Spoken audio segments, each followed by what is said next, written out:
अस्सलामुअलैकुम, a very good morning, welcome to new Pakistan. मैं हूं अनवार खान और मैं हूं आपके साथ नबीहा इजाज खान। उम्मीद करती हूं आप तमाम लोग उठ चुके होंगे, अपनी सुबह का आगाज कर चुके होंगे। तो आज नई खबरों और उन पर नए तबसरों के साथ जनाब एक ब्रांड न्यू शो लेकर हम आपकी खिदमत में हाजिर हैं। अच्छा अनवार, कभी कभी ऐसा होता है आपके साथ कि खुद से बात करने को कोई दिल करे या खुद को कोई पैगाम पहुंचाने को दिल करे? I think it may sound abnormal to you या बहुत सारे लोगों से। अच्छा चलिए, खुद से अगर बात मैंने जब ये स्टोरी पढ़ी तो मुझे पहला जो मेरा थॉट था वो यही था कि कौन है ये लोग, मतलब किस तरह कर लेते हैं। कुछ लोग डायरीज लिखते हैं। हाँ बिल्कुल, डायरीज लिखते हैं। ये मैं नहीं कहूँगी कि अपने आप को ही खतूत लिखते हैं। अपने आप को खतूत लिखना तो काइंड ऑफ एबनॉर्मल नहीं बल्कि वाकई एबनॉर्मल हो जाएगा, लेकिन लिखना अपनी फीलिंग्स शेयर करना, चीजों को काफी अब चेंज किया है। अच्छा आप देखिए, डायरी तो कोई पढ़ सकता है, आपके फोन का व्हाट्सएप जो पैगाम आपने अपने आप के लिए लिखा है वो कोई नहीं पढ़ सकता। अच्छा खबर क्या चले वो शेयर कर देते हैं। खबर ये है कि व्हाट्सएप की जानिब से एक फीचर नया सामने आया है जिसमें ये कहा जा रहा है, इस फीचर का जो नाम है कि मैसेज योरसेल्फ। आप अपने आप को मैसेज कर सकते हैं, आप अपना डाटा रिकॉर्ड कर सकते हैं, कोई नोट्स जिस तरह से हम लोग बनाते हैं वो आप उसमें सेव कर सकते हैं, अपने घर की लोकेशन, अपना address, whatever you want to write, और कोई भी इंफॉर्मेशन आप अपने पास सेव रखना चाहते हैं तो व्हाट्सएप अब ये ऑप्शन दे रहा है कि आप अपने आप को ही मैसेज कर सकते हैं, विच इज वेरी गुड। अच्छा भी है। इसको आपके लिए अपना व्हाट्सएप का जो फीचर है उसको अपडेट करना है। उसके बाद बड़ा आसान तरीका है, आपने अपनी कॉन्टेक्ट लिस्ट में जाना है तो वहां पर आपको आपके ही नाम का जो आपने कॉन्टेक्ट सेव किया होगा वो शो होगा, क्लिक करना है। आगे का प्रोसीजर आप तमाम लोग जानते हैं। अच्छा मेरे साथ तो यूजुअली ये होता है कि कोई ग्रोसरी लिस्ट या अचानक से बहुत सारी चीजें, बच्चों की वैक्सीनेशन या डेट्स भूल जाए तो मैं मामा को हमेशा तुम क्या उठपटांग चीजें अक्सर मैसेज करती रहती हो, क्योंकि सम टाइम इमरजेंसी में फोन के नोट्स में जाने का आपको मौका नहीं मिलता तो आप अपने करीबी किसी भी कांटेक्ट पे जाके वो इंफॉर्मेशन शेयर कर रहे हो। सिक्योर भी है, एंड टू एंड एन्क्रिप्टेड है। और अभी ये जो ऑप्शन है ये iOS सार्फिन के लिए है, तो एंड्रॉइड जो सार्फिन हैं ये भी इस पर काम किया जा रहा है। बहरहाल प्रोग्राम में मजीद भी खबरें शामिल करेंगे, लेकिन बढ़ेंगे अभी टॉप स्टोरीज की जानिब। घड़ी बेची तो सही मगर उमर फारूक को तहरीक इंसाफ खबर का एक हिस्सा मान गई। पैसे कैसे आए, कहां खर्च हुए, मनी ट्रेल कौन देगा, अहम सवालात पर आए बाएं शाएं, हुकूमत का कार्रवाई का ऐलान। मुल्क को अनारकी की तरफ मत धकेलो, कौमी सलामती पर बात आई तो सड़कों पर आएंगे, लॉन्ग मार्च को तहस नहस कर देंगे। मौलाना फजलुर रहमान की PTI को धमकी, इमरान खान भी आर्मी चीफ की तैनाती के मामले पर पीछे हट गए। कराची बल्दियाती इंतखाबात होंगे या नहीं, 21 नवंबर को शहर कायद के मुस्तकबिल का फैसला होगा।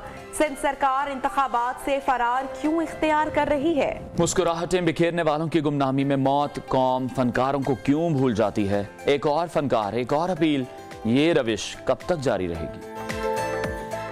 हौसलों का खेल, जीत की दौड़, सहरा में पाकिस्तान का बड़ा मुकाबला शुरू हो गया। 7वीं थल जीप रैली, तवक्कुआत क्या हैं?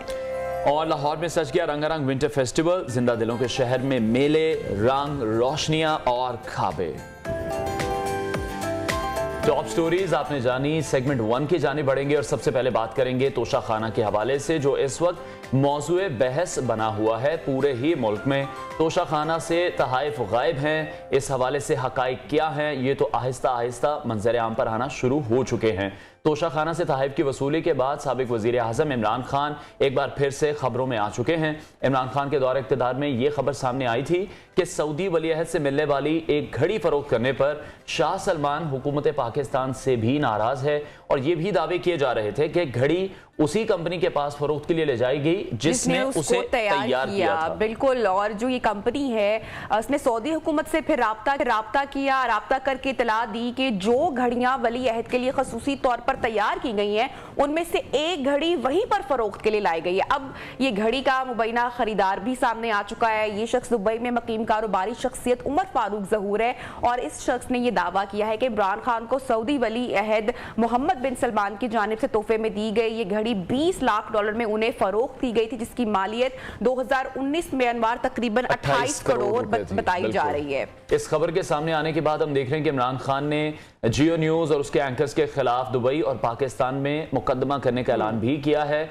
और इसका जवाब दे रही हैं मरियम नवाज और उन्होंने ये मुतालबा किया है कि इधर उधर की बातें खान साहब आप बिल्कुल नहीं करें और जिस तरह से आप रसीदों की डिमांड करते रहे हैं अब आपका रसीदें देने का वक्त है। और उन्होंने कहा है कि घड़ी किसको बेची है उसका नाम बताया जाए, पैसा पाकिस्तान किस तरह से मंगवाया गया वो भी डिटेल्स शेयर की जाए। मजीद उन्होंने कहा कि इमरान खान अपने दौरे हुकूमत में या जब वो अपोजिशन में थे तो दूसरी जमातों को उनके सरबराहान को चोर कहते रहे हैं और दूसरों को चोर कहने वाला पाकिस्तान का सबसे बड़ा चोर निकला ये मरियम नवाज के। जो बयानिया खान साहब ने दूसरी जमातों के सरबराहान के हवाले से अपनाया वो उन पर अब उल्टा सामने आ चुका है। बहरहाल तहरीक इंसाफ यहाँ पर तस्लीम कर रही है कि इमरान खान ने बतौर वजीर आजम तोहफे बेचे, वो घर आए और जो पूरा सारा मामला है। अच्छा, मनी ट्रेल कहाँ, ये सारे सवालात अभी उठाए जा रहे हैं। इस हवाले से जो पीडीएम के सरबराह है मौलाना फजलुर रहमान साहब, उनका क्या कहना है जरा वो भी आपके साथ शेयर करते हैं। लॉन्ग मार्च है या जो भी आप उसको नाम दें, आज भी वो फॉरेन फंडिंग केस के जरिए से उसको चलाया जा रहा है। तो इस हवाले से हम उसे अब दुश्मन की दाखिली जारहियत का नाम न दें तो क्या करें। एक जमाने में जनरल आगा यहया खान हुआ करते थे, कहा जाता था कि वहां पर हुकूमत जनरल रानियों की है, आज हुकूमत पीरनियों और गोगियों की है। तो हमने कहा था ये इस्लामाबाद नहीं आ सकेंगे, यहाँ की जमीन गर्म है, ये नाजुक तलवे यहाँ रखना बड़ा मुश्किल काम है इनके लिए। अब कहते हैं पिंडी तक आएंगे, कौम को ऐसे आजमाइशों तक ले जाने की जरूरत नहीं है। हम खामोश रहना चाहते हैं ताकि मुल्क में कुछ सुकून आए, सियासी लिहाज से सियासी इस्तेहकाम आए। उसके अच्छा नबिया, एक पेन की बात करना हम भूल गए थे। जो एक पेन भी खान साहब को गिफ्ट मिला था जिसकी मालियत बहुत ज्यादा बताई जा रही थी और खान साहब ने उस पेन में तकरीबन 1400 समथिंग हीरे जड़े हुए थे और ये खबरें सामने आ रही हैं कि 250 रुपए के या 275 रुपए के हिसाब से उस एक हीरे की कीमत लगाई गई थी, जिसको खान साहब ने फिर 2.5-3 लाख रुपए में वो पेन खरीदा, उसको 7 लाख रुपए में बेचा। तो ये समझ से बाहर है कि किसी हीरे की कीमत, एक हीरा 1000 रुपए का भी हो सकता है। अगर आप किसी लिबर्टी मार्केट में मेरे हाथ से कोई पेंडेंट भी अगर ले रहे हैं नहीं मिलेगा, यकीनी तौर पे बिल्कुल नहीं मिलेगा। लेकिन दूसरी जानिब हम देख रहे हैं कि इमरान खान ने जो तैनाती के हवाले से है वो एक स्टेप बैक होते हैं, लेकिन अगले ही लम्हे वो अपनी ही स्टेटमेंट को डिफेंड करने सामने आ जाते हैं। वो आर्मी चीफ की तैनाती पर अपना मौकफ यकसर बदलते दिखाई देते हैं। वो क्या कहते हैं आपको वो भी सुनवाते हैं। मुल्क का आर्मी चीफ, उसकी तैनाती, ये दो नाहल हैं इस चीज के लिए। अगर ये फैसला कर रहे हैं और आर्मी एक्ट में चेंज लेके आ रहे हैं, मुझे खतरा ये है कि ये अपने आप को अपने मुफादात के लिए या ये समझते हैं कि हमें फायदा इसमें, उसमें ये इदारों को नुकसान पहुंचा रहे हैं कि ये बड़ा अहम टाइम है पाकिस्तान में, इसमें फैसले मेरिट पे होने चाहिए और खास तौर पे आर्मी चीफ के। इसी पूरी खबर के हवाले से बात करते हैं। हमारे साथ गेस्ट मौजूद हैं रहनुमा मुस्लिम लीग नून सदीकुल फारूक साहब। बहुत शुक्रिया सर, आपने वक्त निकाला। तोशाखाना केस की जानिब बढ़ेंगे, जो डिटेल सामने आ रही है क्वाइट शॉकिंग, उस पर भी बात करेंगे आपसे। लेकिन अभी जो खान साहब की गुफ्तगू आपने सुनी, जो हमने अपने नाजरीन को भी सुनवाई, खान साहब का क्या असर किरदार है, मैं आपसे भी जानना चाहूंगी। आर्मी चीफ की तैनाती के हवाले से जो वो कह रहे हैं कि वो पीछे हट गए हैं, क्या कहेंगे आप? बिस्मिल्लाहिर्रहमानिर्रहीम। बहुत शुक्रिया नबिया, आपने सवाल पूछा है खान साहब के किरदार के बारे में। किरदार में तो अजमतें होती हैं, 100 बार सोच के फैसले किए जाते हैं और जब फैसले किए जाएं, वादा किया जाए, कमिटमेंट की जाए तो फिर उससे पीछे नहीं हटा जाता। कुरान पाक ने भी ये कहा, ऊफू बिलउकूद, अपने वादे पूरे करो, इन्नल अहद कान मसऊला। आपसे क़यामत के दिन वादों के बारे में सवाल किया जाएगा, पूरा किया या नहीं किया। तो जिस आदमी को कुछ अल्लाह रसूल का ख्याल हो, कुछ अल्लाह के सामने हाजिर होने और जवाबदेही का एहसास हो, तो उसके किरदार में भूडापन, अक्कड़पन, ये यू टर्न्स, ये झूठ, फ्रॉड नहीं होते। तो इमरान खान साहब का किरदार तो मुजस्सम झूठ है, मुजस्सम यू टर्न है। और करप्शन की 3 किस्में अमूमन गिनी जाती हैं: intellectual corruption, financial corruption and moral corruption. New York की अदालत से लेके पाकिस्तान तक पूरी दुनिया में इमरान खान साहब इन तीनों करप्शन तीनों किस्म की करप्शन के शाहकार हैं जनाब, ये इनका किरदार है। ठीक है सदीकुल फारूक साहब, ये बताएगा, हमने देखा हम घड़ी पहले खान साहब सस्ते दामों खरीदते हैं, फिर उसको दुगना तिगना करके मजीद महंगी करके उसको बेचते हैं। एक तो ये सूट नहीं करता वजीर आजम साहब को, और दूसरी बात वजीर आजम ऑफिस को बिजनेस ऑफिस के तौर पर क्यों इस्तेमाल किया गया? पहले भी ये होता रहा, खान साहब भी वही रविश इख्तियार रखे हुए।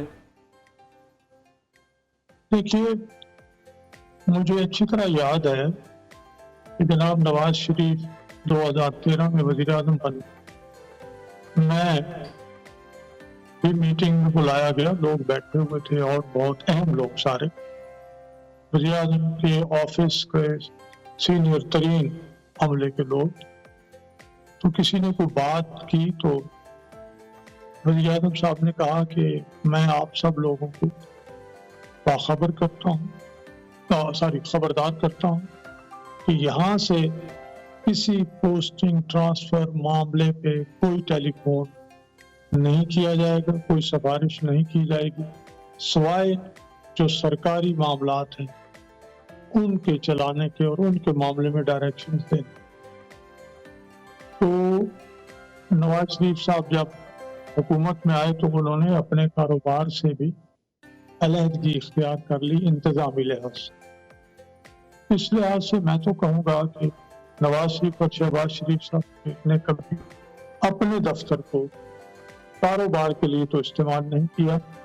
इमरान खान साहब के सामने सबूत आ गए हैं, अब इससे ज्यादा और क्या कोई दावा करेगा और क्या तरदीद क्या करेगा जब सबूत सामने आते हैं। अच्छा सदीक साहब, ये जो पूरा तोशाखाना केस है, घड़ी के जो बेचने का पूरा मामला हो रहा है, इसमें जो नाम सामने आ रहा है, फरागोगी का नाम खबरों में सरगर्म है, बहुत जिक्र हो रहा है, मुल्क से वो फरार है, यहाँ पर मौजूद नहीं है, उनके एहसासों में कितना इजाफा हुआ ये हम तमाम लोग जानते हैं। PTI की हुकूमत में क्या हुकूमत ये कोशिश करेगी कि इनको वापस लाया जाए, पाकिस्तान लाया जाए, ताकि तमाम जो केसेस उनके खिलाफ बनते हुए दिखाई दे रहे हैं वो यहाँ पर आकर उनको फेस करें? क्या वैसी कोई कोशिश की जाएगी? तो मुझे आपने भी जिक्र किया कि मरियम नवाज साहब ने इधर उधर की बात की, थोड़ी सी तब्दीली के साथ कि तू इधर उधर की ना बात कर, ये बता कि बेची कहाँ घड़ी, तेरी राहज़नी का गिला नहीं, तेरी राहबरी का सवाल है। मसला तो है ये कि हुजूर, ये जो आपने इन्हीं की हुकूमत में चोरों डाकुओं को लुटेरों को आपने परवरिश की, आपके दौर में कोरोना फंड के लिए मिनिमम 1.3 बिलियन US डॉलर्स आए, उसमें 40 अरब की करप्शन की report auditor general of Pakistan ने आपको दी, आपने छुपा दी, और फिर IMF के दबाव पर वो रिपोर्ट निकली। 50 अरब रुपए बरतानिया ने काला धन बेचा, भेजा आपको, क्योंकि हुकूमत पाकिस्तान का माल है, आपने उसके साथ क्या किया, वो करप्शन है जी। और बेशुमार इस तरह की करप्शन। फिर फरागोगी पर जब इल्जाम आए, पहले भी और अब भी, तो इमरान खान खुद सामने आते हैं दफा के लिए। ऐसी क्या बात है फरागोगी के करप्शन के दिफा के लिए अपनी करप्शन जो है उसके हवाले से मुख्तलिफ मौके इख्तियार करते हैं। मैं समझता हूँ अब जब उन्होंने ये ऐलान किया है कि मैं घड़ी के मामले में और कलम और ये अंगूठी के मामले में बरतानिया और UAE और पाकिस्तान की अदालतों में जाऊंगा, तो बिस्मिल्लाह आप जाइए, प्रयत्न कीजिए, क्योंकि तमाम सबूत मौजूद हैं। ठीक है सर, ये फरमाइएगा, हम देखते हैं इमरान खान के हवाले से भी पिछले कुछ अरसे में बहुत से स्कैंडल्स मंजर आम पर आ रहे हैं, लेकिन जितने स्कैंडल्स उनके सामने आ रहे हैं या हुकूमत की जानिब से उन पर कोई केसेस किए जा रहे हैं, खान साहब उतने ही मकबूल हो रहे हैं, उनके जो फॉलोअर्स हैं उनकी फॉलोइंग में भी इजाफा हो रहा है, उनके फैंस ये मानने को तैयार ही नहीं है, बल्कि जो बयानियां खान साहब बनाते हैं वो उसी को फॉलो करते हैं। पाकिस्तान पीपल्स पार्टी या नून लीग की बात करें तो आप लोगों के साथ ये बिल्कुल उलट है। इस तरह ऐसा क्या ग्रज है लोगों के जहनों में या दिलों में, जो कि पीपल्स पार्टी नून लीग का कोई स्कैंडल सामने आता है तो लोग उसका बरमला इजहार करते हैं, लेकिन खान साहब का कोई स्कैंडल सामने आता है तो उसको मुसलसल नजरअंदाज किया जाता है, डिफेंड किया जाता है। यानी अगर आपकी बात मान ली जाए, वैसे मैं आपके सामने दलाइल से बात करूंगा जी, अगर आपकी बात मान ली जाए तो इसका मतलब है कि कुछ लोगों को ये जो भी खान साहब के फॉलोअर हैं उन्हें खान साहब की करप्शन अच्छी लगती है हर तरह की, लेकिन मैं आपसे ये अर्ज करूं कि ये कल्ट और इस तरह की फॉलोइंग ज्यादा देर नहीं रहती। मैं मिसाल दूंगा कि ये तो है इंसान, नौजवानों की एक तादाद है और कुछ लोग हैं, ये इंसान है। अगर आप हैवान जानवर यानी दुम्बे बकरे को भी या बकरी को भी आप एक दफा हथेली में कुछ रख के देंगे वो खा लेगा, दूसरी दफा बुलाएंगे हाथ करके और अगर आपका हाथ खाली हो वो पीछे हटेगा, तीसरी दफा भी हाथ खाली होगा, चौथी दफा वो नहीं आएगा। यहाँ वही मामला है, शेर आया और फिर नहीं आता कोई। जब 2 दफा आप धोखा देंगे ये लोग, अब मैं आपसे अर्ज करूं, जो दरमियान वाले लोग थे, जो पहले न्यूट्रल थे कि जिस वक्त इलेक्शन सामने आते थे वो वादे मंशूर देख के, किरदार देख के उस तरफ हो जाया करते थे, वो तो पीछे हट गए हैं। अब उन जवानों में भी जो इनके साथ हैं समझ रखने वाले आहिस्ता आहिस्ता पीछे हट रहे हैं और आप इलेक्शन तक देखेंगे ठीक, बड़ी तादाद देने छोड़ रहे हैं। ठीक, बहुत शुक्रिया सदीकुल फारूक साहब, रहनुमा मुस्लिम लीग नून, हमारे साथ इन कॉन्वर्सेशन। और तोशाखाना के सनवार अभी ऐसा लग रहा है कि नई नई कड़ियां जो हैं वो जुड़ती जा रही हैं। फवाद चौधरी साहब की और उमर फारूक की भी जो एक चैट है वो भी कल से बहुत ज्यादा वायरल है, जिसको पाकिस्तान तहरीक इंसाफ ने तो डिनाई किया है।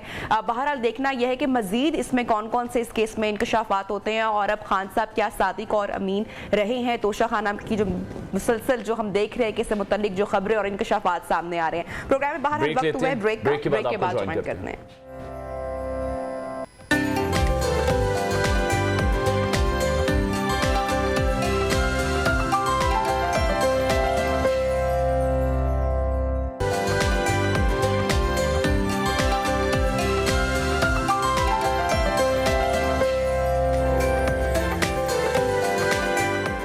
Welcome back and good morning once again. और अब कुछ बात करते हैं बल्दियाती इंतखाबात के हवाले से। इलेक्शन कमीशन में जो बल्दियाती इंतखाबात से मुतल्लिक महफूज फैसला है वो 22 नवंबर को सामने आएगा। और इससे पहले इलेक्शन कमीशन ने अपनी समाअत में रिमार्क्स दिए थे कि बल्दियाती इंतखाबात 120 दिन के अंदर हो जाने चाहिए, लेकिन सूबाई हुकूमतें ऐसा नहीं चाहती हैं कि बल्दियाती इंतखाबात हों। और ये हमने देखा कि पहले भी मुश्किलात आती रही हैं, पहले भी सूबों में बहुत मुश्किल से बल्दियाती इंतखाबात कराए गए हैं, जबकि पंजाब में भी बल्दियाती इंतखाबात कराने में बहुत ही मुश्किल आ रही है। लेकिन इलेक्शन कमीशन का ये कहना है कि हम करवा लेंगे। लेकिन इस तमाम तर मामले में सवाल यह है कि क्या शहर कायद के बासियों का ख्वाब 120 दिन में शर्मिंदा ताबीर हो पाएगा, क्योंकि बल्दियाती इलेक्शन की सबसे ज्यादा जरूरत शायद इस वक्त शहर कायद को ही है। यकीनी तौर पर एमक्यूएम के रहनुमा सलमान मुजाहिद बलोच ने हमें ज्वाइन किया है, उनसे इस हवाले से मजीद डिस्कस करेंगे। सलमान साहब बहुत शुक्रिया आपके वक्त के लिए। इलेक्शन कमीशन तो 22 नवंबर को ये फैसला सुनाने जा रहा है, आपको इस फैसले के हवाले से क्या उम्मीद है, एमक्यूएम का इस पर क्या स्टांस है? हाँ जी, बहुत शुक्रिया आप दोनों को और आपके व्यूअर्स का। अस्सलाम वालेकुम। देखिए, एमक्यूएम का इसमें बड़ा वाज़ा है और एमक्यूएम पाकिस्तान शायद सबसे बड़ी जमात इस बात की हिमायती है कि लोकल गवर्नमेंट का इलेक्शन जो है वो फील फॉर होना चाहिए। और मैं आपको याद दिलाऊं कि जो पहले मरहले का इलेक्शन था, जो अंदरून सिंध में जो अजला है वहाँ पे बल्दियाती इंतखाबात का मरहला पूरा हो चुका है। सिंध में 2 डिवीजन रहते हैं, कराची डिवीजन और हैदराबाद डिवीजन। इसमें एमक्यूएम पाकिस्तान का बेसिक जो मुतालबा है या बेसिक ख्वाहिश है वो ये है, और जो नीड ऑफ द आवर है, जैसे भी आपने कहा कि सबसे ज्यादा शहर कायद की जरूरत है, हम ये कहते हैं कि सुप्रीम कोर्ट ऑफ पाकिस्तान में एमक्यूएम पाकिस्तान ने एक पिटीशन फाइल की थी आर्टिकल 140 के तहत तमाम इख्तियारात जो सूबाई हुकूमत लोकल गवर्नमेंट एक्ट में तरमीम करके लोकल गवर्नमेंट के नुमाइंदों को दी। उसका फैसला भी आ गया पिछले साल, साबिक चीफ जस्टिस गुलजार साहब ने फैसला कर दिया।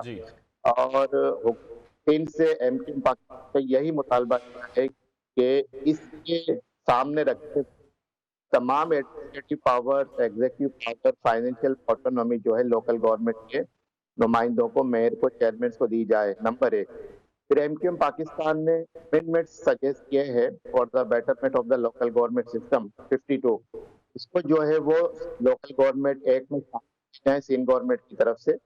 तीसरा, जो कराची शहर कराची की डिलिमिटेशन का प्रोसेस जो किया गया, बेसिकली जो फंक्शन था वो था इलेक्शन कमीशन ऑफ पाकिस्तान का, लेकिन सिंध हुकूमत ने जानबूझ के मैनिपुलेट करके अपने ऑफिसर्स को उसमें डाल के उन्होंने एक इस तरह से जेरी मेंडरिंग कर ली इलेक्शन से पहले कि जहाँ पे एमक्यूएम का वोटर सपोर्टर है या एमक्यूएम का जो इलाका है रहा है, वहां पे तो उन्होंने यूनियन काउंसिल को 80,000 90,000 की आबादी पे बना दिया। जहाँ पे वो समझते हैं कि उनका वोटर सपोर्टर है, वहां पे उन्होंने 30,000 पे भी बना दी, 40,000 पे भी बना दी।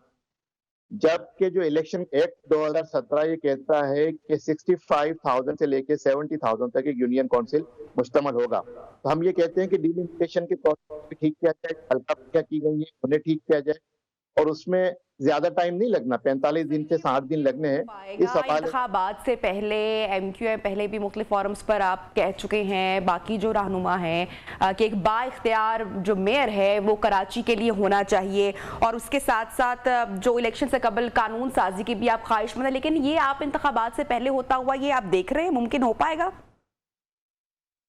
जी बिल्कुल मुमकिन है। मैं समझता हूँ कि इसमें कोई इतनी बड़ी रॉकेट साइंस नहीं है। अगर सिंध हुकूमत की विल है, उनकी इंटेंशन है और उनकी नीयत है, तो ये 15 दिन से एक माह में हो सकता है। जो माहिदा है, जो एक ड्राफ्ट है, वो ऑलरेडी चंद माह कबल एमक्यूएम पाकिस्तान के रहनुमा जो है सिंध हुकूमत के हवाले कर चुके हैं। उसकी सिर्फ काबीना से मंजूरी होनी है, काबीना से मंजूरी होने के बाद उसको सिंध असेंबली में आना है, सिंध असेंबली में वो अमेंडमेंट पास हो जानी, उसके बाद एक हिस्सा बन जाएगा, उसके बाद इलेक्शन हो जाए। यही हुकूमत, यही एमक्यूएम पाकिस्तान चाहती है कि आने वाला जो मेयर हो वो बाइख्तियार मेयर हो। लाइकवाइज जो मुशर्रफ साहब का जो लोकल गवर्नमेंट का निजाम था SLGO 2001 का, उसमें तमाम ऑटोनॉमी, तमाम पावर्स, फाइनेंशियल, एग्जीक्यूटिव और इंतजामी पावर जो मेयर को हासिल थे। लाइकवाइज कराची की बात कर ले, Karachi water and sewerage board है, वो मेयर के अंडर में होना चाहिए, पहले भी था। SBCA है, KDA है, MDA है, इस तरह से लियारी डेवलपमेंट अथॉरिटी है, इस तरह से पब्लिक म्युनिसिपैलिटी के इदारे हैं जो शेयर कराची माजी में हम ये देखते आए हैं। माजी में हमने देखा जब एमक्यूएम से मेयर थे वसीम अख्तर साहब, वो हमेशा जब भी टीवी पर हमने उनकी प्रेस कॉन्फ्रेंसेस देखी हैं, इख्तियारात का रोना रोते थे। जब वो मुस्ताफी हुए, बड़ी आबिदा प्रेस कॉन्फ्रेंस थी, वो उस वक्त भी आपके मुतालबात नहीं माने गए। अभी ऐसी क्या यकीन दहानी आपको मिली है कि मेयर बाइख्तियार होगा, कानून साजी की जाएगी इस तमाम तर मामले पर? और इस तमाम तर मामले पर क्या पाकिस्तान पीपल्स पार्टी और एमक्यूएम अब एक पेज पर है कि कराची वालों के मसाइल अच्छे तरीके से हल हो सकें? अच्छा याद दिलाया आपने मैं साबिक मेयर वसीम अख्तर साहब के हवाले से। देखें, वसीम अख्तर साहब तो रोते रोते 4 साल गुजार गए। अब उनके बाद जो पीपल्स पार्टी के अपने खास मुर्तजा भाग साहब जो मुशीर कानून भी हैं, तर्जुमान भी है हुकूमत सिंध के, उनको एडमिनिस्ट्रेटर बिठाया गया TMC का मेयर साहब की जगह, साबिक मेयर की जगह। 1 साल हो गया, वो भी डिलीवर नहीं कर पाए। तो उनके वो इख्तियारात दिए हैं मेयर को जो होने चाहिए। अब जो ये पॉलिशन हमारा शुरू से पीपल्स पार्टी से यही मुतालबा था कि आप बेसिकली इसमें अमेंडमेंट कीजिए, लोकल गवर्नमेंट के इदारों को एम्पावर्ड कीजिए, चेयरमैन एम्पावर्ड कीजिए। जहाँ तक अंडरस्टैंडिंग की बात है, अभी जो एक पहले जो ये हुकूमत आई है उसमें जो एमक्यूएम पाकिस्तान जो गई थी इस कोलिशन गवर्नमेंट के साथ, 2 माहिदे हमने किए थे, एक वफाकी हुकूमत के साथ किया था, एक सिंध हुकूमत के साथ, पीपल्स पार्टी के साथ किया था, और उसमें बेसिक जो हमारी शराइत थी वो यही थी। इसीलिए एमक्यूएम पाकिस्तान कैबिनेट का हिस्सा भी नहीं बन रही। हमने कहा कि पहले इस पे अमल दरामद कर दीजिए, और वादा वईद हमसे किया गया, हमें जो यकीन दहानी कराई गई आसिफ अली जरदारी की तरफ से, बिलावल भुट्टो की तरफ से, शहबाज शरीफ साहब की तरफ से, नवाज शरीफ साहब की तरफ से, मौलाना फजल रहमान साहब की तरफ से, मेंगल साहब की तरफ से, मक्सी साहब की तरफ से, और भी जो इत्तेहादी थे। लेकिन मेन जो इसमें स्टेक होल्डर है वो है आसिफ अली जरदारी, बिलावल, शहबाज शरीफ, मौलाना फजल रहमान। आज भी एमक्यूएम इसी बात पे स्पीक है और अपने मुतालबे पे कायम और दायम है कि अनटिल अनलेस जब तक आप ये बेसिक मुतालबा पूरे नहीं करते, लोकल गवर्नमेंट के कानून में आप जो है वो तरामीम नहीं करते, आप जो है डिलिमिटेशन को दोबारा से नहीं करते, आप जो है जो अमेंडमेंट एमक्यूएम पाकिस्तान ने सजेस्ट किए उनको जो है इसका हिस्सा नहीं बनाते। प्लस हमारा एक और मुतालबा भी है कि जो मरदमशुमारी होनी है, जो पिछली दफा सही नहीं गिना गया कराची के लोगों को, 3 करोड़ की आबादी को 1.5 करोड़ गिना गया, तो हमारा बेसिक मुतालबा ये भी है कि आइंदा जो भी इलेक्शन हो वो नई मरदमशुमारी के बाद हो। नई मरदमशुमारी का प्रोसेस भी शुरू हो चुका है और अब समझते कि आने वाले चंद महीनों में वो भी मुकम्मल हो जाएगा। तो ये बेसिकली एमक्यूएम के मुतालबात है। और आई रिपीट, एमक्यूएम सबसे बड़ी हामी है कि बल्दियाती इलेक्शन फील फॉर होना चाहिए, लेकिन अगर इसी निजाम के साथ होता है तो आने वाला मेयर भी बेख्तियार होगा। एमक्यूएम के मुताबिक बात यह है कि मेयर को बाख्तियार बनाया जाए, इस हवाले से कानून साजी की जाए, मर्दमशुमारी का जो अमल है वो किया जाए और एक मर्दमशुमारी के फिगर्स हैं वो एग्जैक्ट होने चाहिए। बड़ी वैलिड बात की आई थिंक, और यही सबका भी एक स्टेटमेंट यही होनी चाहिए, बाइख्तियार मेयर होना चाहिए। अभी भी आप देखें कि सैलाब को अनवार कितना टाइम गुजर चुका है, लेकिन जो इत्तलात साहब कोई इस बारे में बात नहीं कर रहा है, सैलाबी पानी वहां से नहीं निकाला गया है। कराची के जो मसाइल हैं, सूबाई हुकूमत की क्या तरजीहात हैं, कौन देखेगा, शहरियों के मसाइल कौन हल करेगा, ये वो सारे सवाल हैं। कमीशन अब 22 नवंबर को करेगा कि बल्दियाती इंतखाबात होते हैं, इख्तियारात निचली सतह तक मुंतकिल होंगे, तो फिर शहर कायद के मसाइल अल्लाह करे कि हल हो जाएं। ब्रेक लेते हैं, ब्रेक के बाद आपको दोबारा ज्वाइन करते हैं।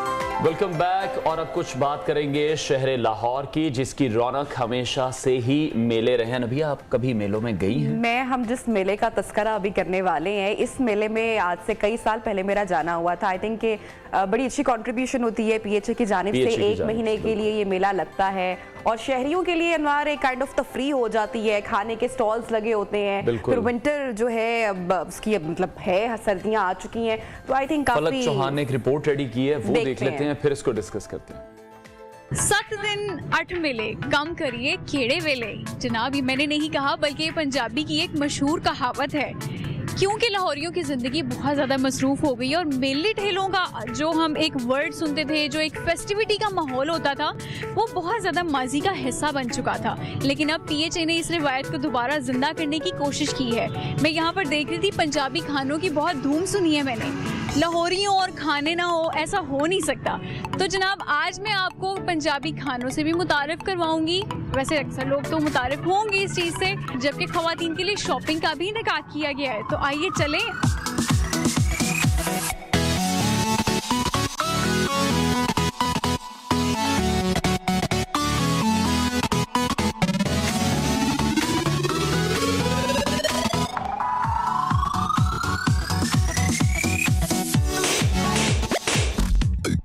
सर्दियां आ गई हैं और यहाँ पे सर्दियों की कलेक्शन जो है हम देख सकते हैं। खद्दर, वो भी कमालिया की, ये लिखा हुआ है, शायद आपको नजर भी आ रहा होगा, कमालिया की खद्दर। ये लोग कमालिया से आए हैं, इनसे भी बात करते हैं और इनसे देखते हैं कि कौन कौन सी नई कलेक्शन आई है मार्केट में। आप कमालिया से लेकर आए ये सारा सामान? ये हम लोग कमालिया से ही आए और सामान भी सारा कमालिया का और खद्दर भी कमालिया ही का है। एक आर्टिकल को कितने दिन लगते हैं? देखिए, इसमें जो बाबा जी वहाँ पे खड्डी पे तैयार करते हैं ना, वो एक दिन में एक सूट तैयार होता है। तकरीबन 7 मीटर 9 मीटर इसकी मेजरमेंट है जो तैयार होती है।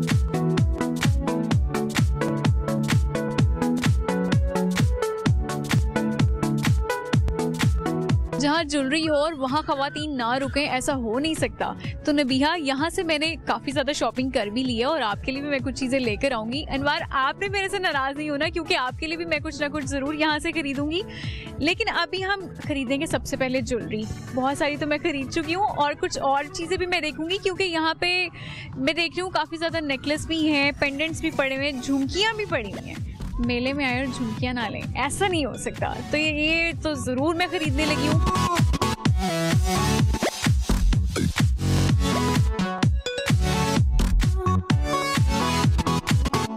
मेले में शॉपिंग करके तो मुझे तो बहुत भूख लग गई है और क्योंकि यहाँ पे जलेबियाँ भी बन रही थी, अंदर से भी बन रहे हैं, तो मैंने सोचा क्यों ना पहले कुछ खा लिया जाए और अभी हम खुद भी ट्राई करते हैं जलेबियाँ बनती कैसे हैं। तो जनाब, पहले हम ये खाएंगे और उसके बाद हम ये बना के भी आपको दिखाएंगे ये कैसे बनती हैं।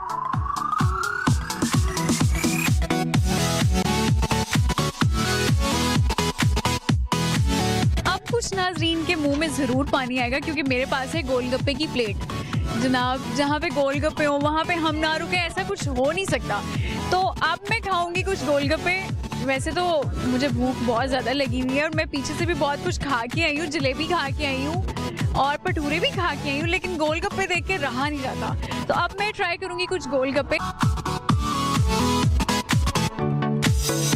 नाज़रीन, आपको क्योंकि मैंने पूरे मेले की सैर भी करवा दी है, आपको शॉपिंग के स्टॉल्स भी दिखा दिए, आपको खानों की चीज़ें भी दिखा दी हैं, लेकिन क्योंकि यहाँ पे सरसों का साग और मकई की रोटी बन रही है, इसलिए मेरा दिल फिर से ललचा रहा है और मुझे ये भी खाना है। क्योंकि सर्दियों की सौगात समझा जाता है सरसों का साग और मकई की रोटी को, तो क्यों ना हम ये भी ट्राई करें। नबीहा और अनवार, ओवर टू यू। मैं अब ये खाऊंगी और आप शो को संभालें। और आप अपनी फूड हैबिट को थोड़ा सा संभालें। फलक, क्या बात है, कोई आपने जलेबी, साग, पटूरे सब कुछ आप खा के आई हैं और मेरी तोहफा भी आप लेकर आई हैं, so thank you so much. और बहुत डिप्लोमेटिक है फलक, उन्होंने साथ ही कहा अनवार आपने नाराज नहीं होना बिल्कुल, तो मैं नोट कर रहा था। और अभी मैं स्टूडियो से बाहर आऊंगा तो मैं देखूंगा कि मेरे लिए क्या गिफ्ट आया। हाँ, लेकिन बहरहाल बहुत अच्छी ये रिपोर्ट थी, हमने बहुत एंजॉय किया। आई एम श्योर जो देखने वाले उनको भी बहुत दिलचस्प लगी होगी। तो I think it's a great activity, जाना चाहिए फैमिली के साथ। कम से कम एक ट्रिप शहर लाहौर में रहते हुए तो जरूर करना चाहिए, क्योंकि अनवार बाहर से लोग मैं देखती हूँ कि एवरी ईयर बहुत बड़ी तादाद में आते हैं। और अगर आप भी समझ रहे ना कि ये मेला मतलब कि कोई थोड़ा सा यहाँ पर जाएंगे, सिक्योरिटी कैसी होगी या सफाई किस तरह से होगी, तो आई मस्ट से कि मेंटेनेंस बहुत अच्छी मेले होते थे, वो डिफरेंट होते थे। अब इस कल्चर को थोड़ा सा चेंज किया है पीएचए ने, जो पिछले कुछ सालों में भी हमने देखा। पहले मेलों में उस तरह से जो फैमिलीज हैं वो शायद नहीं जाती थी पूरी। अब जिस तरह से जिलानी पार्क में इवेंट होता है, 20 से 25 हजार लोग डेली बेसिस पर वहां जाते हैं, तो बहुत बड़ा एक क्राउड वहां पर होता है और हर चीज उनके लिए वहां पर फैसिलिटीज सारी अवेलेबल हैं। और सिर्फ फैमिलीज ही यहाँ पर अलाउ है, सिक्योर्ड होता है, पीछे की जानिब से बहुत मेंटेन रखा गया है। खाने पीने की बहुत सारी चीजें होती हैं, शॉपिंग के लिए भी मिलती है जनाब खवातीन की, जो फलक हमें दिखाई थी। बाहर गुड रिपोर्ट। और अनवार, इसके साथ ही ब्रेक का हमें कहा जा रहा है, हेडलाइंस के बाद आपको ज्वाइन करें। स्टे विद अस।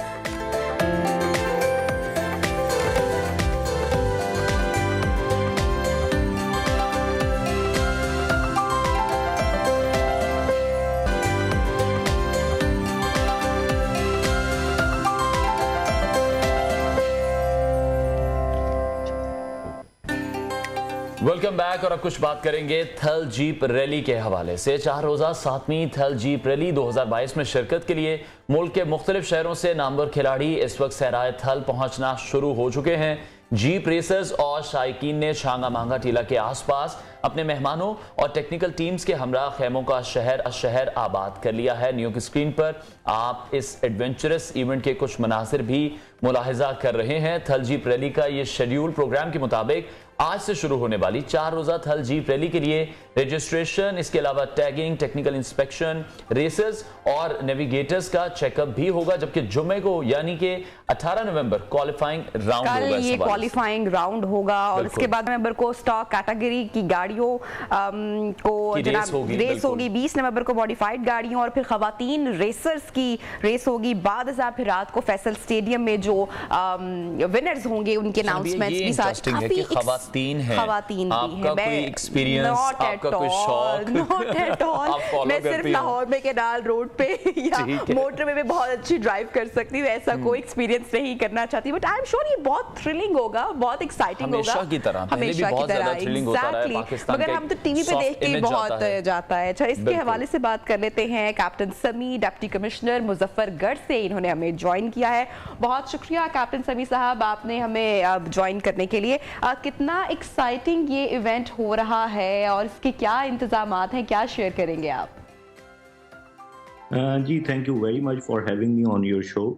सबसे पहले तो मैं बताता चलूं कि ये 7वीं बार थल जीप रैली का इनेकाद हो रहा है, जिसको TDCP, गवर्नमेंट ऑफ पंजाब और डिस्ट्रिक्ट एडमिनिस्ट्रेशन मुजफ्फरगढ़ और लिया मिल के करवा रहे हैं। इसमें जो ख़ास बात ये है कि ये 17 से स्टार्ट होगा और 20 तक ये इवेंट होगा।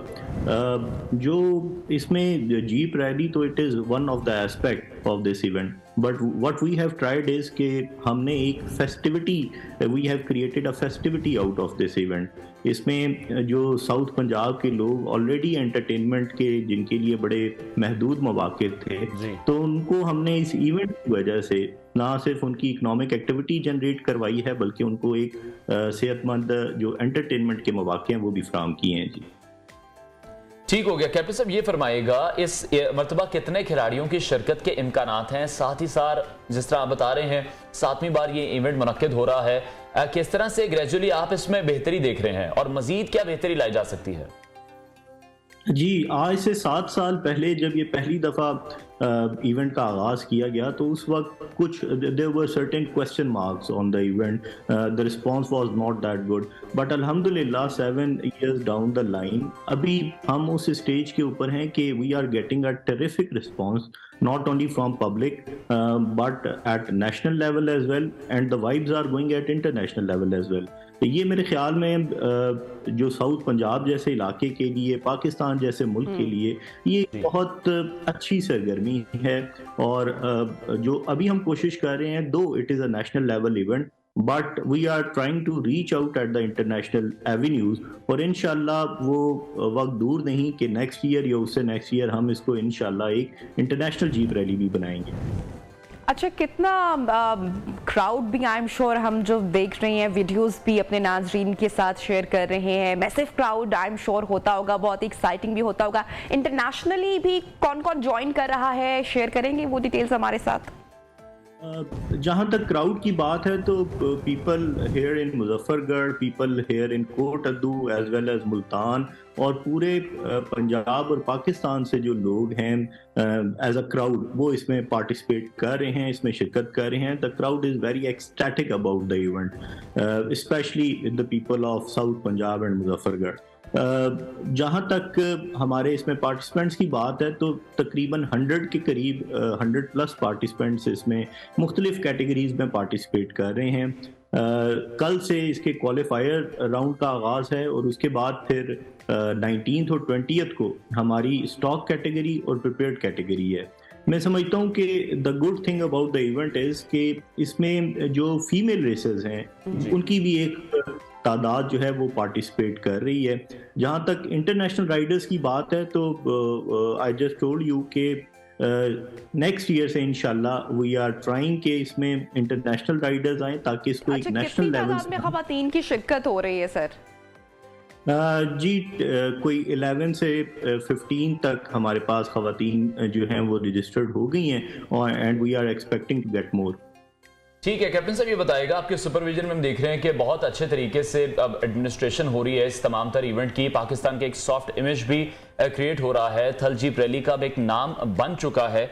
अभी जो लोग जो ड्राइवर्स हैं यहाँ पर जो इस रेस में हिस्सा ले रहे हैं, उसके अलावा जो लोग हैं, जो हम जैसे लोग हैं जो इवेंट को देखने आना चाहते हैं या एंजॉय करना चाहते हैं, जिनका रेसिंग से दूर दूर तक ताल्लुक नहीं है, उनके लिए इस इवेंट में मजीद क्या क्या है, इसका प्रोसीजर क्या है?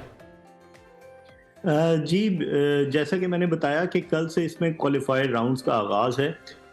हमने ये कोशिश की है कि जो हमारे विजिटर्स हैं उनके लिए भी हम एक छोटा ट्रैक बनाएं जिसमें अपनी वो शौकिया गाड़ी चला सकें, क्योंकि ये जो प्रोफेशनल ट्रैक है इट स्ट्रेचेस टू 194.5 किलोमीटर्स, तो वो तो एक आम ड्राइवर के लिए पॉसिबल नहीं होता, लेकिन हमने कोई 8-10 किलोमीटर का ट्रैक ज़रूर बनाया है जिसमें हमारे विजिटर्स जो हैं वो उसमें गाड़ियां जो हैं वो चला सकते हैं and they can have the feel of that thrill. Secondly जो हमने इसमें विजिटर्स के लिए एक अट्रैक्शन रखी है वो है डेजर्ट नाइट की। There will be a desert night on 19th, उसमें बोनफायर है, डेजर्ट नाइट है, कैंपिंग है, वो तमाम इवेंट्स हैं। फिर जो 20th है, 20th को हमारी क्लोजिंग सेरेमनी होती है जो कि मुजफ्फरगढ़ में होगी। What we have tried is कि इस इवेंट को हम ख़ास लोगों से निकाल के, जिसमें पहले चंद मखसूस लोग 300 के करीब पार्टिसिपेट करते थे, इसको हम आम लोगों तक ले गए हैं। जो ये लास्ट इवेंट होगा प्राइज डिस्ट्रीब्यूशन का, it would be open for everybody, हर कोई इसमें आ सकता है, अपने जो स्टार्स हैं जीप रैली के उनको देख सकता है, और इसमें हमने म्यूजिकल कॉन्सर्ट का भी बाकायदा इनेकाद किया है for the entertainment of the people. Not only this, there would be complete food stalls and everything, attraction for everybody.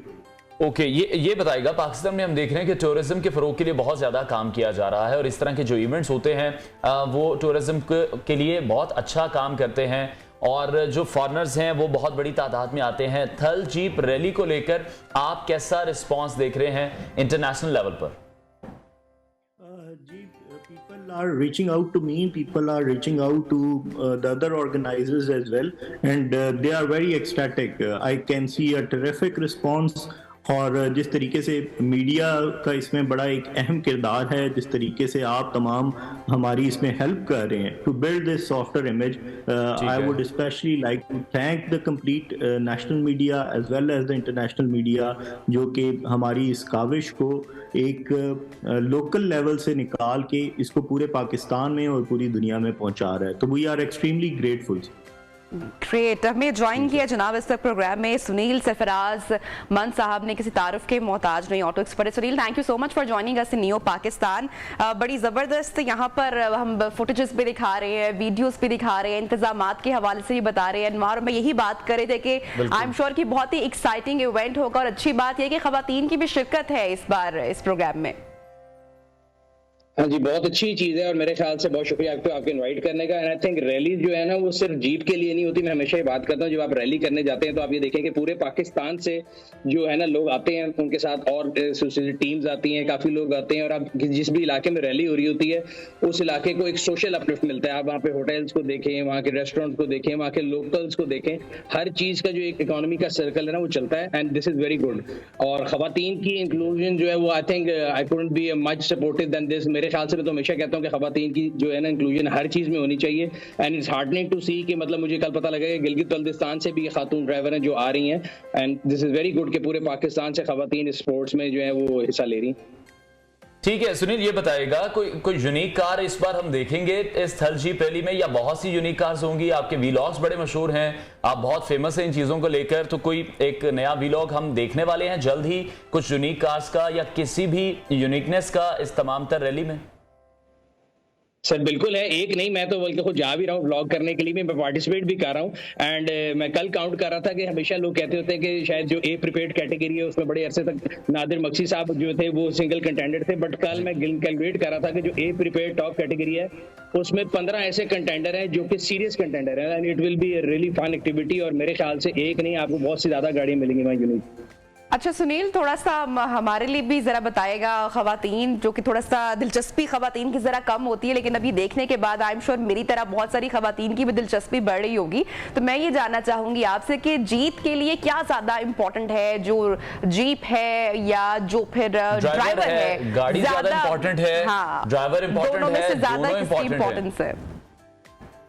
I think मेरे ख्याल से at the end of the day it's the driver which counts. देखें jeep आप मेरे जैसे को भी पकड़ा दें बहुत अच्छी, तो जरूरी नहीं कि मैं कोई अच्छा रिजल्ट लेके आऊं। एट द अदर एंड हमने यहाँ पे ये देखा है कि अगर आप ख़वातीन कैटेगरी की बात करें, हमारे दोस्त हैं एक शिराज, उनकी बेटी महम शिराज वो पार्टिसिपेट कर रही है, वो पहले भी जीती है। She is merely 23 years old और 23 साल की बच्ची ऐसी गाड़ी चलाती है कि जिसको देख के मैं परेशान होता हूँ कि मैंने अपनी जिंदगी के 40 साल ड्राइविंग में शायद जाया किए हैं। So it's all about scale.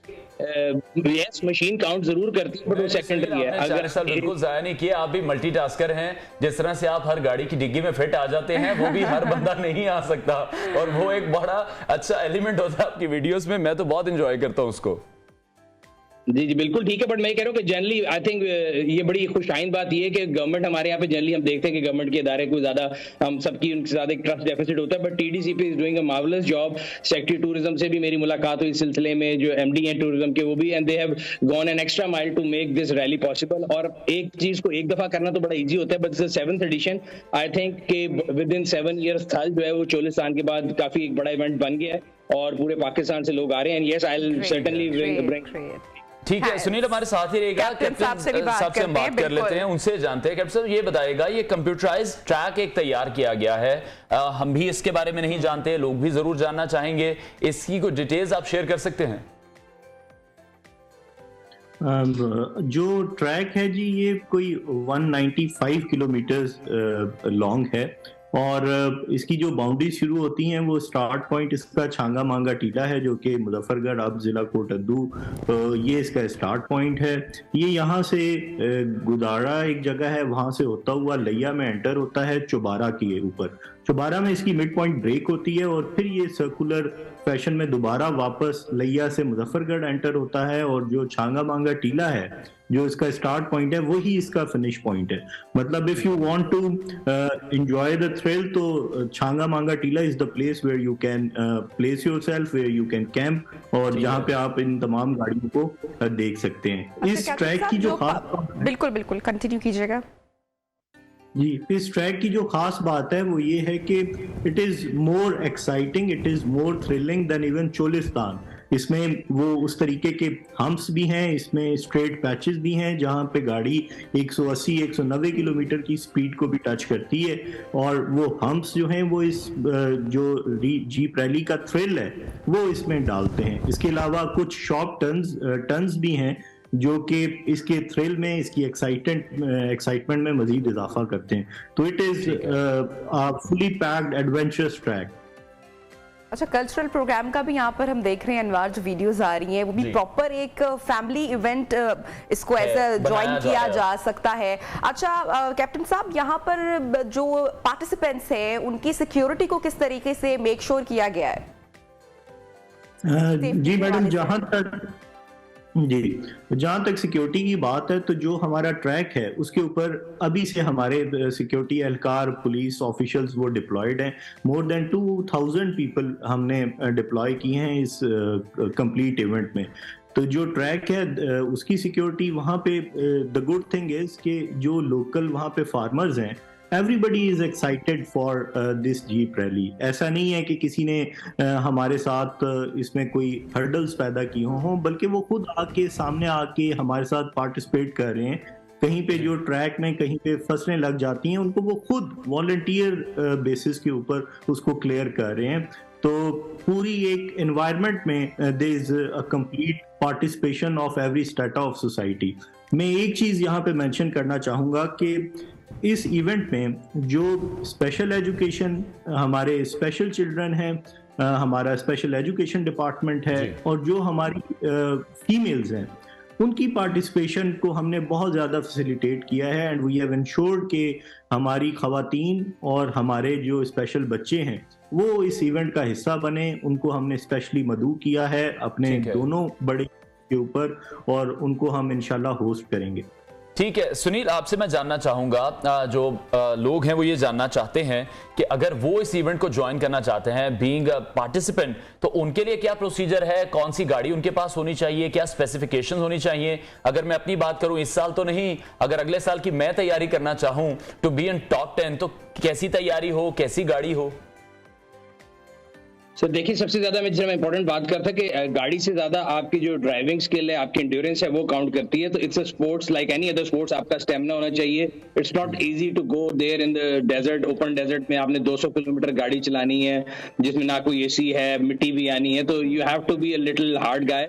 तो थोड़ा सा एक्सरसाइज शुरू करें, थोड़ा सा जो है होटल से बाहर निकल के कैंपिंग वाली जिंदगी गुजारना शुरू करें, तो अपने स्टेमिना को बिल्ड करें। ठीक हो गया। और बात जीप के लिए आपने जब कहना होगा, मैं अपने ब्लॉग में भी बता दूंगा, generally you just need a jeep simply. अगर आपको पहली बार स्टॉक कैटेगरी में जाना है, व्लॉग देखना पड़ेगा। ठीक है, वो हम आपका व्लॉग भी देखेंगे और देखते हैं। अच्छा, दूसरे स्पोर्ट्स की तरह बताइएगा कि इसमें भी कोई फेवरेट कार या कोई फेवरेट ड्राइवर होता है, और अगर है तो इस बार कौन है? देखिए, फेवरेट कार तो नहीं होती, फेवरेट ड्राइवर होते हैं, बिकॉज हर कैटेगरी, जनरली हम यही देखते हैं कि मीडिया पे ना सिर्फ एक कैटेगरी के बारे में बताया जाता है। So there are all together 8 category, stock की 4 होती हैं, प्रीपेड की होती हैं, फिर फीमेल तो 9 कैटेगरीज ये हैं, और 10वीं बाइक की है। हर कैटेगरी का अपना फेवरेट है, बट जिस कैटेगरी को लोग बहुत ज्यादा देखते हैं, जो कि ए प्रीपेड है, उसमें आपको बता रहा हूँ दफा 15 कंटेंडर्स हैं, एंड आउट ऑफ दो मैं किसी एक का नाम चूज नहीं कर सकता, जिसमें मतलब यंगस्टर बहुत ज्यादा हैं, और it will B an exciting game I think. ठीक है सुनील, ये बताइएगा, हमने कैप्टन साहब से भी इस हवाले से पूछा था कि 7 सालों में थर जीप रैली जो है उसको अब आप कहां पर देखते हैं, और मजीद इसमें क्या बेहतरी लाई जा सकती है? अभी नेशनल लेवल पर ये इवेंट मुनक्किद कराया जा रहा है, इंटरनेशनली आप इसको ज्यादा देख रहे हैं? देखिए, थर रैली जो 7 साल के अंदर, अगर हम इसका साइज देखें, जो अब मेरा ख्याल है, if I am not wrong, जो पहली थर रैली थी उसके अंदर 10 से 20 गाड़ियां थी, आज 100 प्लस की एंट्री है, प्लस बाइक्स हैं, और जो गाड़ियों का लेवल है वो बहुत ऊपर चला गया पाकिस्तान में। जनरली मोटर स्पोर्ट्स के अंदर इट्स वेरी कंपेटिटिव नाउ। तो आपने पहले किस्से सुने होंगे बुजुर्गों से कि जी मैं गया और मैंने अपने घर वाली गाड़ी डाली और मैं 3rd सेकंड पोजीशन लेके आ गया। अब ऐसा नहीं है, इट्स वेरी टॉप नॉच। आप मिली सेकंड्स के अंदर जो है आपकी पोजीशंस आ रही होती हैं, गाड़ियां बहुत एक्सट्रीमली प्रिपेयर्ड है, तो ये तो बहुत अच्छी चीज है। अब इंटरनेशनल के के ऊपर हम तभी जाएंगे जब हम नेशनल लेवल के ऊपर वो सेफ्टी स्टैंडर्ड लेकर आएंगे जो इंटरनेशनल लेवल के हैं। और अल्हम्दुलिल्लाह मेरा ख्याल है, अभी तो मैं ये नहीं कहूँगा, I am not be optimistic है, मैं कोई साल ही आ जाएगी, बट आई थिंक आने वाले 5-10 सालों के अंदर हम इंटरनेशनल लेवल जो FIA रूल्स हैं उनको इम्प्लीमेंट भी कर लेंगे और फिर जो फॉरेन पार्टिसिपेशन है वो भी शुरू हो जाएगी। अभी गाये बगाए 1-2 फॉरेन जो है ना प्लेयर्स आते रहते हैं। इस रैली में मुझे आई नो पीपल जो कि कुवैत से आके गाड़ी चला रहे हैं ये वो, but they are of Pakistani origin, but soon will see, because globally अभी आपको पता है जो सूरत हाल है ट्रैवल की, गाड़ी लेके आने की, उसके भी सारे इश्यूज हैं। ठीक है, ठीक है, बहुत शुक्रिया ऑटो एक्सपर्ट सुनील सरफराज मंज और deputy commissioner Muzaffargarh captain retired समी ने हमें ज्वाइन किया और बहुत किया जा रहा है डिप्टी कमिश्नर की जानिब से भी इस इवेंट को लेकर, इसको कामयाब करने के लिए। और जिस तरह से सुनील इस इवेंट के लिए मेहनत कर रहे हैं, या सुनील एक रेवोल्यूशन लेकर आए हैं पाकिस्तान की इस ऑटो इंडस्ट्री में, ये बहुत ही एक अच्छी बात है और पाकिस्तान के लिए एक बड़ा अच्छा साइन है। जिस तरह से पिछले 3-4 सालों में हमारी जो ऑटो इंडस्ट्री है वो बहुत बूम कर चुकी है। लोगों का जाना, पार्टिसिपेट करना, आई थिंक वो भी बड़ा अच्छा होता है, क्योंकि जब you know these are inspiring people, लोगों को इंस्पायर करते हैं। जब ये लोग पहुंचते हैं तो उनको देखते हुए बहुत सारे लोगों का इंटरेस्ट डेवलप हो जाता है। फिर जो इंतजामात के हवाले से कैप्टन रिटायर्ड समी साहब हमारे साथ चीजें शेयर कर रहे थे, उनके जो इंतजामात या जो इकदामात उठाए गए हैं ओवरऑल इस इवेंट को लेकर, सब वेरी सेफ एंड सिक्योर और बिल्कुल। तो आई थिंक कि इसको नेक्स्ट ईयर अनवार आप तो मेरे ख्याल से सोच भी रहे हैं प्लान करने के हवाले से, क्योंकि वो जब वीडियोस हम देखते हैं ना वो बहुत थ्रिलिंग है। लेकिन जिस तरह से सुनील कह रहे हैं, you have to be very tough in terms of के डस्ट भी अंदर आ रही है, एसी नहीं, हम लोगों की आते हैं थोड़ी सी चेंज हो चुकी है। ये वाला फिर हिसाब नहीं होगा ना कि थोड़े सा वो मट्टी लगी और छींके आ गई, तो वो थोड़ा सा थोड़ी सी ट्रेनिंग पहले करनी पड़ेगी। ट्रेनिंग बहुत जरूरी है। बहरहाल ब्रेक के बाद आपको ज्वाइन करते हैं। स्टे विद अस।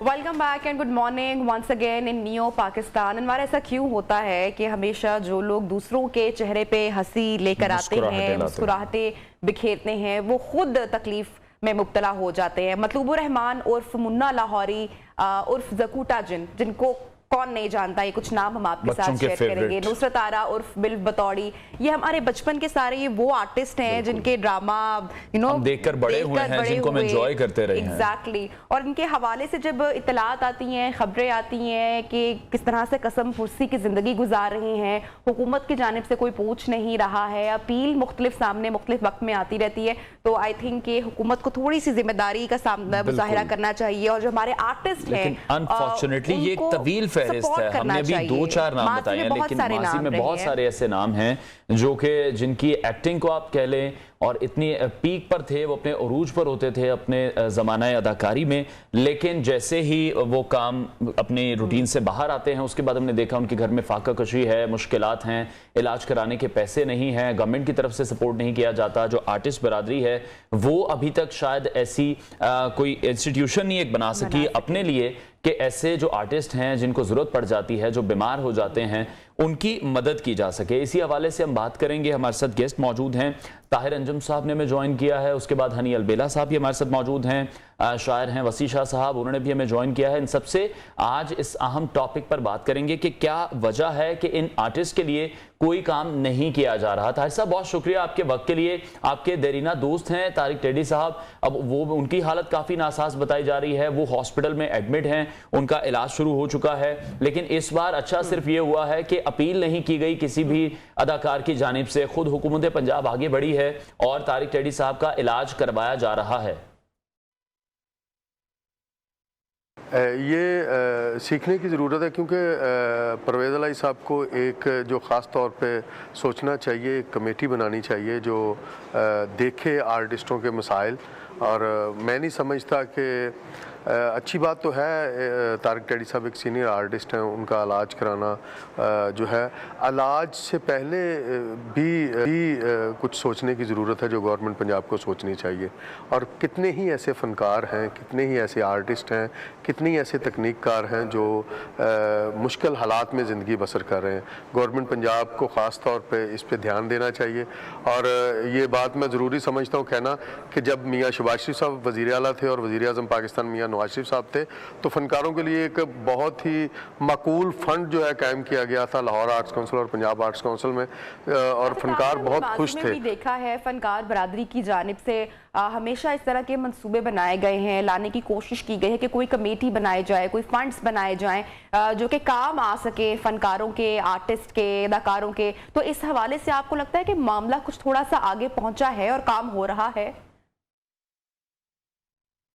अच्छा, मुझे बड़ी हैरानगी हुई आपके सवाल की कि फ़नकार जो हैं, आपने अगर हिस्ट्री उठा के देखें तो फ़नकारों ने हमेशा गवर्नमेंट के लिए पैसे इकट्ठे किए हैं, फ़नकारों ने हमेशा रिलीफ के कामों में हिस्सा लिया। पाकिस्तान में जब भी कोई डिज़ास्टर आया, जब भी कोई मुश्किल वक्त आया, फ़नकारों ने जो है वो काम किया है, वो चाहे ज़लज़ला हो, चाहे सैलाब की सूरत में पाकिस्तान में कोई डिज़ास्टर आया हो, फ़नकारों ने हमेशा इस मुल्क के लिए, इस कौम के लिए काम किया है। तो इस पाकिस्तानी गवर्नमेंट को, इस पंजाब गवर्नमेंट को भी चाहिए कि ये ठीक है। ताहिर साहब, बहुत शुक्रिया आपके वक्त के लिए। हनी अलबेला साहब ने भी हमें ज्वाइन किया, उनसे मजीद बात करेंगे। हनी, सवाल वही पुराना है कि जो फनकार हैं वो अपना उरूज देखते हैं, उस जमाने में काम भी करते हैं, पैसे भी कमाते हैं, लेकिन जब उन पर कोई टफ सिचुएशन आती है जिंदगी में तब वो कसम पुरसी की हालत में रहते हैं, उनके पास इलाज के वसाइल भी दस्तयाब नहीं होते। इसका हल क्या है आखिरकार? सबसे पहले तो मैं बहुत शुक्रिया अदा करता हूँ पंजाब हुकूमत का कि उन्होंने तारिक टेडी साहब के लिए जो कुछ किया वो उनका हक था। जैसा कि सारे जितने भी फ़नकार हैं या नॉन लोग हैं वो टैक्स पेयर हैं और टैक्स अदा करते हैं हुकूमत को, तो ये हमारा हक है कि जब भी कोई ऐसी प्रॉब्लम या कोई ऐसी मुसीबत या बीमारी या कोई ऐसा मसला हो तो वो हुकूमत की तरफ इसलिए देखते हैं, इमदाद की शक्ल में नहीं देखते, हक की शक्ल में देखते हैं, क्योंकि हम वो पैसे हुकूमत को अदा करते हैं। वो हमारा हक है कि हम किसी भी प्रॉब्लम में हो, किसी भी मुसीबत में हो तो हमें अदा किया जाए और बड़ी खुश उसलूबी से, बड़ी मोहब्बत से अदा किया जाए। बाकी जहाँ तक आपके सवाल की बात है तो एक फ़नकार जो बनता है बड़ी मुश्किल से, उसके पीछे बड़े साल होते हैं, बड़े महीने होते हैं, बड़ी एफर्ट होती है, फिर जाके कहीं वो रिकग्नाइज होता है, लोग उसको अप्रिशिएट करते हैं, उसका एक नाम बनता है। तो वो जो एक अकेला फ़नकार होता है उसके पीछे कई फैमिलीज़ होती हैं जिनको वो पाल रहा होता है, जिनके लिए वो कुछ एफर्ट कर रहा होता है, क्योंकि फ़नकार होता ही दर्द दिल है।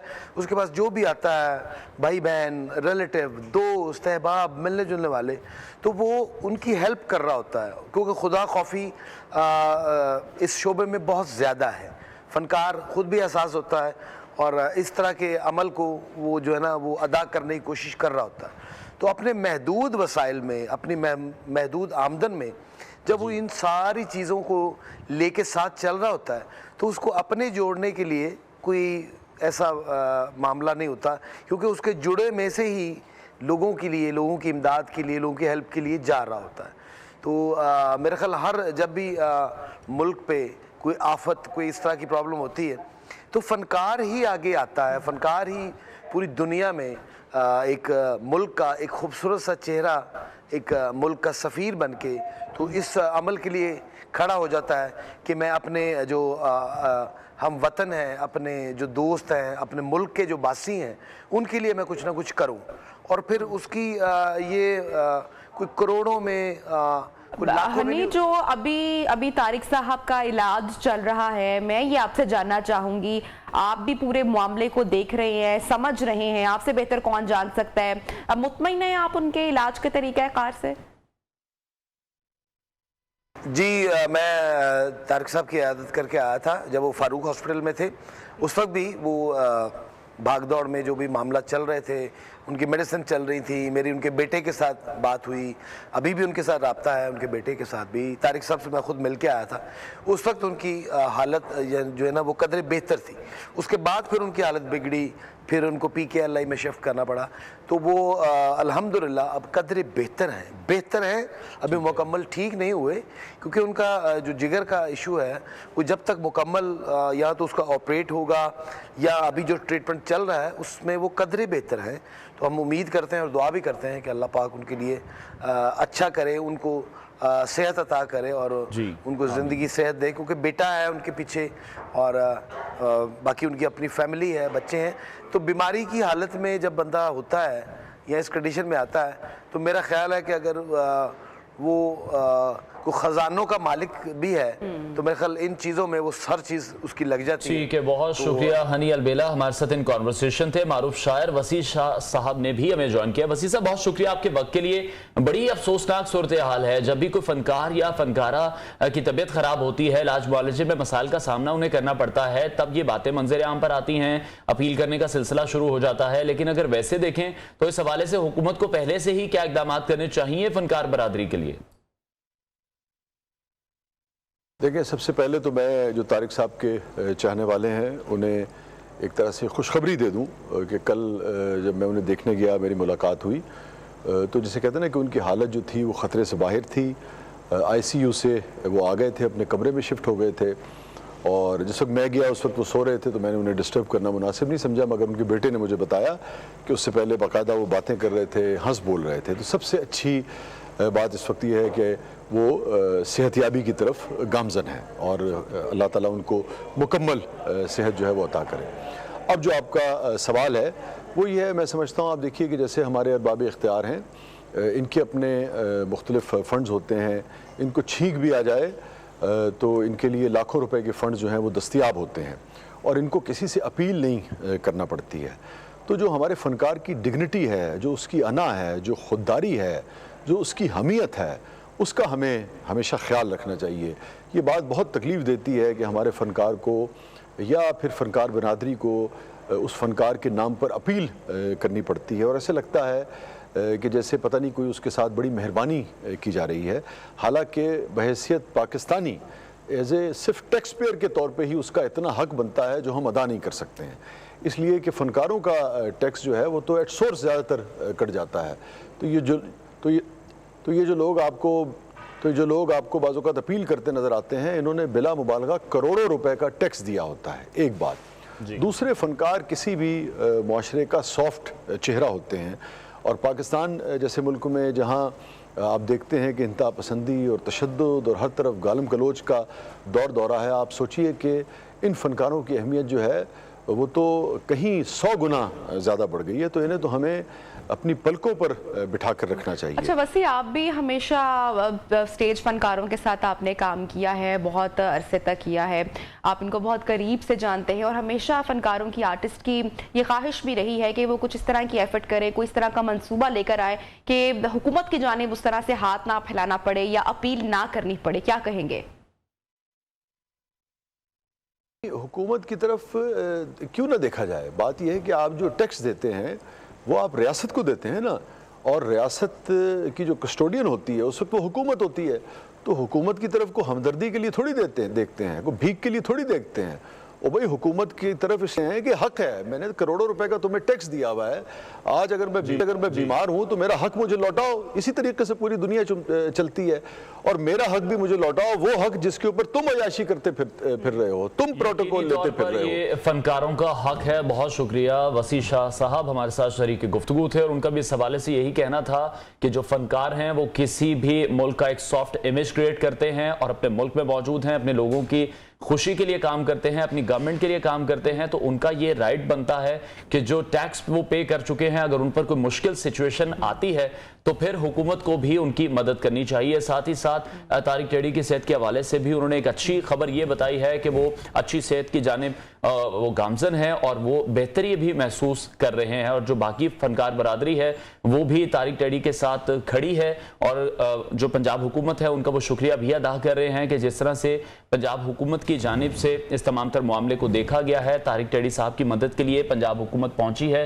क्योंकि उनकी तबीयत नासाज थी। तो इस हवाले से कोई फंड कायम होना चाहिए, जिस तरह से ताहिर अंजुम साहब ने भी कहा कि जब पंजाब में हुकूमत थी, वज़ीर आला पंजाब शहबाज शरीफ यहाँ पर मौजूद थे तो फिर बहुत काम किया गया था, एक फंड भी उनके लिए बनाया गया था। हमेशा वेस्ट की वैसे एग्जांपल्स देते रहते हैं, वहाँ के अब आर्टिस्ट वगैरह को देखते हैं और जो रिस्पेक्ट उनको वहाँ पर मिलती है, चाहे वो ड्रामा इंडस्ट्री का हो, फिल्म का हो या स्टेज का हो या फनकार हो, फनकार होता है, उसका ताल्लुक फिर किसी भी स्टेज से क्यों ना हो, तो वहाँ के जो लोग हैं वो भी उनके लिए निकलते हैं, बाहर आते हैं, उनको वो रिस्पेक्ट भी देते हैं, जिसकी थोड़ी सी कमी हम हमारे मुआशरे में देखते हैं। अच्छा अनवार, आगे बढ़ते हैं और आज की अब जरा वायरल वीडियो बहुत ही इंटरेस्टिंग वीडियो है, आपके साथ शेयर करती हूँ। अच्छा, बचपन से हम देखते हैं कि बच्चियों के अगर टॉयज की बात की जाए तो बच्चियों को किचन सेट्स पसंद होते हैं एज कम्पेयर टू जो बॉयज हैं, लड़के हैं, उनको कार्स और गन का शौक होता है। तो इसी तरह किसी माँ ने ये किचन सेट लाकर दिया होगा, वॉशिंग सेट अपनी बच्ची को लाकर दिया होगा कि थोड़ा सा सुघड़पन जो है या सलीका शारी सिखाई जाए, लेकिन अनवार ये कोशिश की जाती है उल्टा पड़ गया पूरा मामला, काफी ज्यादा उल्टा पड़ गया। उन्होंने घर के फोन्स धो दिए हैं, लैपटॉप धो दिए हैं और बिल्कुल नीट एंड क्लीन कर दिया, उनकी सारी टेक्नोलॉजी को नीट एंड क्लीन कर दिया, सारी सफाई हो गई। प्रोग्राम का वक्त खत्म हो रहा है, इंशाल्लाह होगी कल मुलाकात करेंगे। अल्लाह हाफिज।